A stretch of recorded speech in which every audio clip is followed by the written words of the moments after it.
সকালে উঠে জুসটা খেয়ে নিলাম, আর এই জুসটায় মধু মেশানোর পরেও এটা রিয়াকশন কিছু এরম থাকে আমার। দেন ওর পরে ব্রেকফাস্ট করে নিলাম আর তারপরে ডাইরেক্ট স্নান করে নিলাম, যেহেতু অনেক লেট হয়ে গেছিলো। আর আজকে লাঞ্চে ছিল হলো উচ্ছে কুমড়ো ভাজা আর ফুলকপি আলু দিয়ে মাছের ঝোল। তারপরে ভাত ঘুম দিয়ে আমি রেডি হতে শুরু করে দিলাম। আর এখানে আমি আমার কিছু স্কিন কেয়ার প্রোডাক্টস তোমাদের সাথে শেয়ার করছি।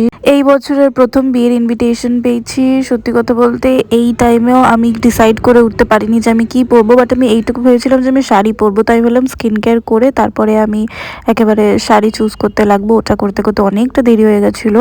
তারপরে ঝটপট রেডি হয়ে আমি আমার দিদাবাড়ি চলে গেলাম। ইনভিটেশনটা অ্যাকচুয়ালি দিদাবাড়ি থ্রু থেকেই ছিল। And see this is the bride and groom. তারপরে স্টার্টার্স খেয়ে নিলাম। অ্যান্ড এই যে এটা হচ্ছে আমার দুই দিদা। ফাইনালি মাই ওভারঅল লুক অবশ্যই জানিও কমেন্টে যে কেরম লাগছে। আর মেকআপটা যদি পছন্দ হয় আমি শেয়ার করবো জলদি, so don't forget to check that out too. তারপরে করে নিলাম ডিনার। আর যেহেতু বুফে সিস্টেম ছিল একেবারেই নিয়ে নিচ্ছিলাম। দেন আইসক্রিম আর পান খেয়ে we came back home. Thank you for watching, that's about it, see you.